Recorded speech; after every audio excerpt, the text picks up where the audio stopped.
So without further ado, I'd like to welcome Simon Rickman, Director at Peak Performance and Potential.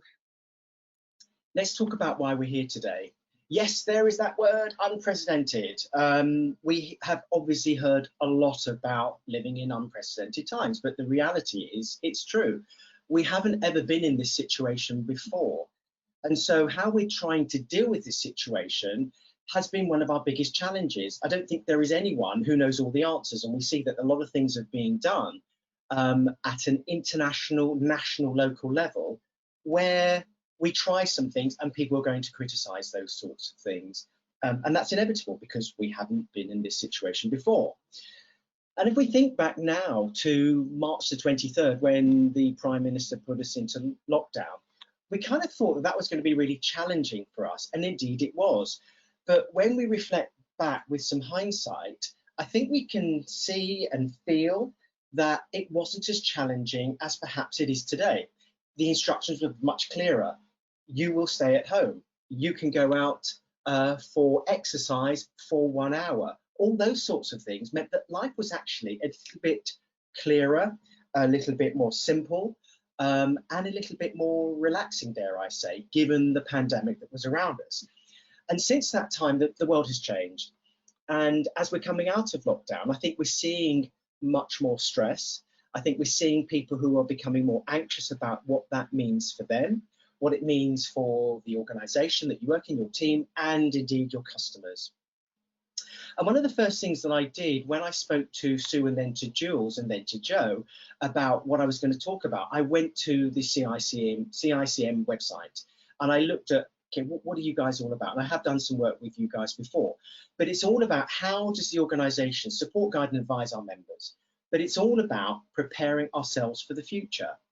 Now, because we live in these unprecedented times, it's difficult to anticipate what that future is going to look like. And so some of the things that I think, talking to Sue and to Jules in particular, some of the key challenges I think you're going to be facing within your industry are going to be, okay, first of all, how are we going to get back into the office?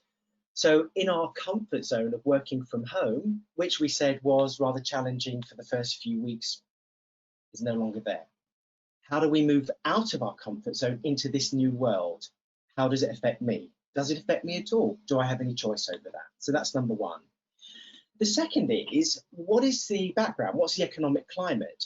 And we're already hearing about organisations that are doing everything they can based on the support that the government has provided. They're beginning to take that away. We're hearing that some people are going to inevitably lose their jobs, and that indeed is going to cause a high degree of consternation. And then at a very local level within your own industry, as you start to re-engage with customers, they're going to start to use reasons, excuses that are personal to them. They may avoid your calls. They may not be able to pay because the financial impact of what we're going through has been quite considerable.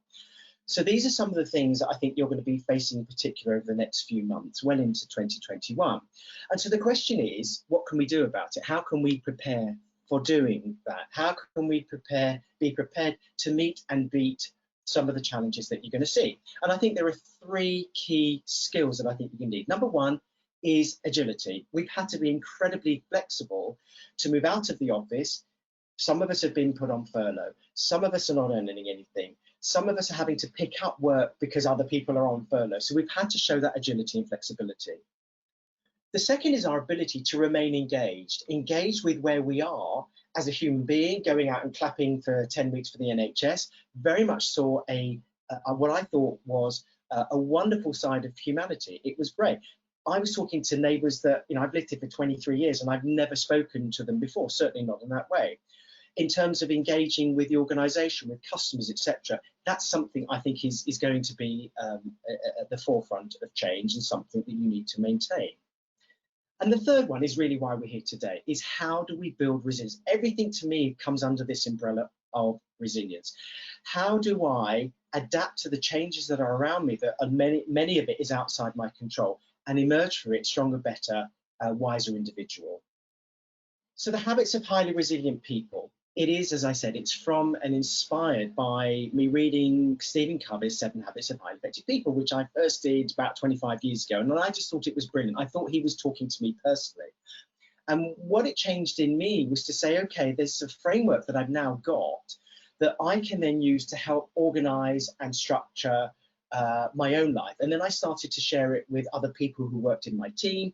And then I was running lots of different functions. My background is HR and recruitment. I started to make it the mainstay of how we were going to do business within our particular department, in our function, and it worked really well. And that's why I do what I do today. Now, in terms of the context of today, we want to move from an environment, go on a journey where we might be feeling some degree of stress and come out the other end of that to feel a higher degree of resilience. Now, because of time, I'm only going to be talking about 3 of the habits today. I'm going to be talking about habit number 1, which is about being proactive. And this is about taking responsibility for everything that happens to us. And I'll talk about that more in the context of stress and resilience. I'm going to be talking about habit number 3, which is putting first things first. And this is really thinking about what really matters. How do I prioritize that? And then I'll be talking about habit number 7, which is sharpen the saw, which in this context means how do I refresh my body, my mind, and my spirit? Now, in the terms of context of the other habits, I'm just going to flash them up on the screen so you can briefly see what they are. But as I said, we've only got time to talk about those 3 today.